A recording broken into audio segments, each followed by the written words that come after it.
पाकिस्तान के सेना प्रमुख और फील्ड मार्शल आसिम मुनीर ने भारत के सबसे बड़े उद्योगपति मुकेश अंबानी को धमकी दी है। पाकिस्तानी सेना प्रमुख आसिम मुनीर ने मजहबी मिसाल दी है और इसे देकर मुकेश अंबानी को धमकी दी है। आसिम मुनीर वो इरिटेंट है जो कि कुछ ना कुछ बोलेगा। हम भारत के डैम जो भारत बनाएगा हम उस पर मिसाइल मार देंगे, बोला इसने।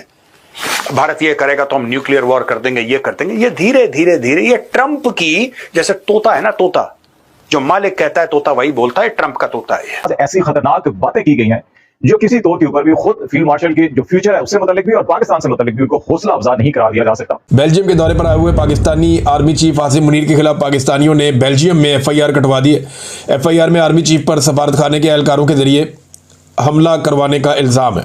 खुली जंग इस वक्त छिड़ने जा रही है जब बॉर्डर की जानिब से वो पाकिस्तान की सरजमीन में दाखिल होने की कोशिशें कर रहे हैं। आरजी जो है उन्होंने मकामी जरगे के बड़ों और जो उलमा है उन पर भी अपनी बंदूकें जो है वो क्यों जो मामला है उसमें उनको नाकामी का सामना है। इस वक्त उनको एक नाकामी बड़ी यह है कि ट्रंप इंतजामिया उनसे सर्विस डिलीवरी के नताइज मांग रही है। वो इनके वादों के ऊपर, वो इनके लारों के ऊपर, वो इनकी चोरी चपटी बातों के ऊपर यकीन नहीं कर रहे। वो कह रहे हैं हमें बताएं आपने डिलीवर क्या किया। नोबेल अमन इनाम के लिए आपने नामजद कर दिया, बहुत शुक्रिया। आपने निशान इम्तियाज मिलिट्री दे दिया, लेकिन वो बंदा अब किस्सा माजी बन गया, वो रिटायर्ड हो गया। वो अब जो है कि उसका कोई अमल दखल नहीं है। अब आप हमसे जरा बात करें, आप बताएं आप हमें जो आपने वादे किए वो हमें डिलीवर कब कर रहे हैं। वो सर्विस डिलीवरी नहीं कर पा रहे। इसराइल को हम इनडायरेक्टली भारत के लिए सूरह अल-फिल द एलिफेंट आयत के सूर्य की तरह हम इस तरह से हैं जैसे हम चिड़िए छोटे छोटे कंकर लेके आएंगी और तुम्हारे पूरे मुल्क को, अपने दुश्मन को तबाह कर देंगे।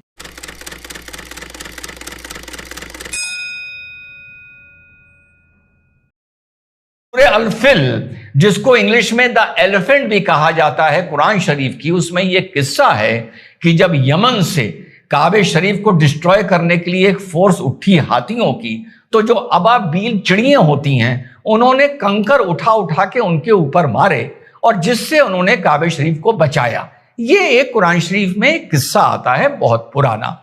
तो उस किस्से को दोहराते हुए इसने बोला है कि हम इनडायरेक्टली भारत के लिए सूरह अल-फिल द एलिफेंट आयत के सूर्य की तरह हम इस तरह से हैं जैसे हम चिड़िए छोटे छोटे कंकर लेके आएंगी और तुम्हारे पूरे मुल्क को, अपने दुश्मन को तबाह कर देंगी। यानी इसने यहां पर यह भी मान लिया कि ये एक अबाबील छोटी सी चिड़िया है। आमतौर पे आदमी ये भी कह सकता था हम वो बाज हैं कि हम पर अगर तुमने निगाहें डाली तो हम तुम्हारी निगाहें निकाल लेंगे, ये भी हो सकता था ना। तो इसकी सारी धमकियां बता रही हैं और एंड में बेस्ट धमकी इसने दी है कि इसकी वाकई औकात क्या है।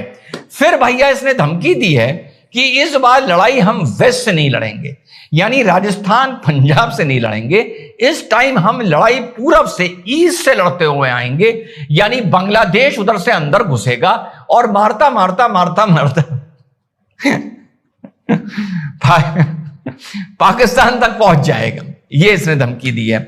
और जो आखिरी बहुत मजेदार धमकी दी है वो ये धमकी दी है जो भैया अंदर की पाकिस्तानी सोर्सेज ने आके ये अमेरिकन मीडिया को और पाकिस्तान मीडिया को बताया है कि इन्होंने जोश में ये बोला कि देखिए हम तो एक ग्रेवल की डंप ट्रक हैं। ग्रेवल समझे आप? ग्रेवल आप समझ लीजिए जैसे ईटा, रोड़ी, कंकर, बजरी।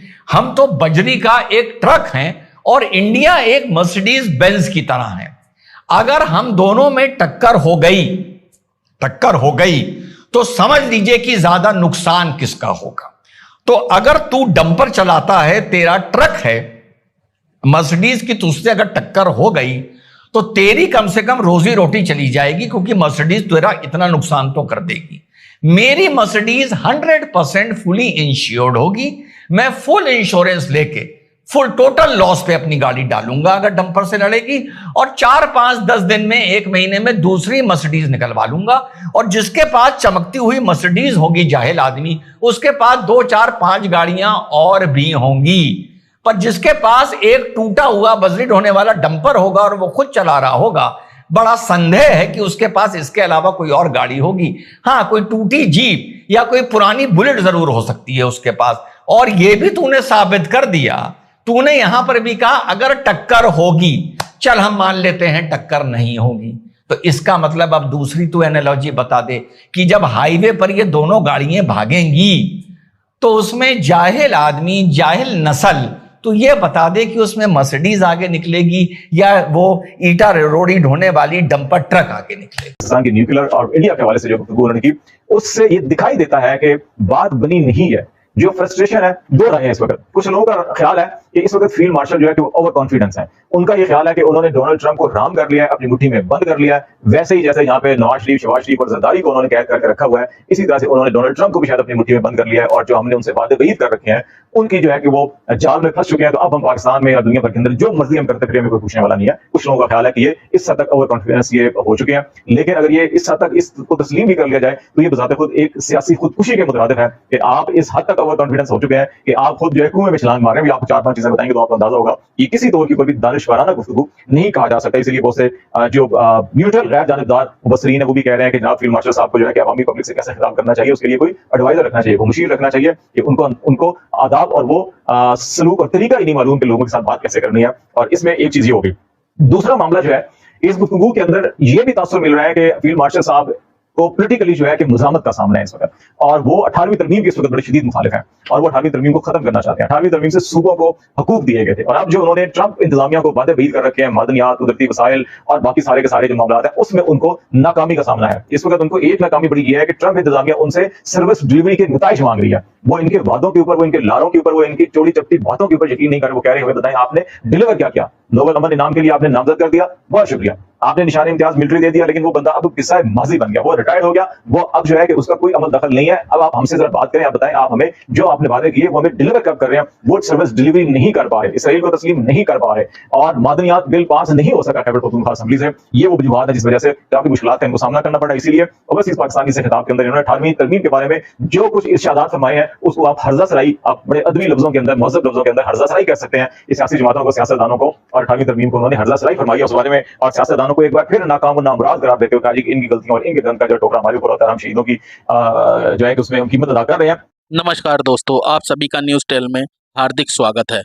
दोस्तों, पूरी दुनिया में आसिम मुनीर के नाम की हंसी उड़ रही है। दोस्तों, उस पर बहुत ही ज़्यादा नाराज़ है पूरी दुनिया, क्योंकि दोस्तों पूरी दुनिया को ये आसिम मुनीर यूएसए के कहने पर धमकी दे रहा है। और दोस्तों, भारत के खिलाफ तो वैसे ही जहर उगलता है और भारत को धमकी दे रहा है। अगर भारत और पाकिस्तान के बीच में दोबारा से युद्ध ही हुआ तो पाकिस्तान वाले, ये पाकिस्तानी आसिम मुनीर कुत्ता, ये भारत के जो बिलियनियर्स हैं उन पर अटैक करेगा, उनको टारगेट करेगा। दोस्तों, इस तरह की धमकी दे रहा है तो भारत ने भी यूएसए को लताड़ते हुए कह दिया कि अपने पालतू कुत्ते को चुप करा लो, नहीं तो इसे अच्छी तरह से हम सबक सिखा देंगे और अच्छी तरह से इस पर एक्शन लेंगे। और दोस्तों, पाकिस्तानी कुत्ता सबको तो गाली दे ही रहा है, भारत को भी दे रहा है। और दोस्तों, भारत ने इनको लताड़ कर साफ साफ बता दिया है कि पाकिस्तानी कुत्ते और यूएसए की क्या औकात है। और दोस्तों, वहीं दूसरी तरफ बेल्जियम में इस पाकिस्तानी कुत्ते आसिम मुनीर के खिलाफ एफआईआर भी दर्ज की जा चुकी है। तो दोस्तों, अगर आपको वीडियो पसंद आई तो लाइक करें, सब्सक्राइब करें, शेयर करें। तो मिलते हैं आपसे अगली वीडियो में, तब तक के लिए जय हिंद।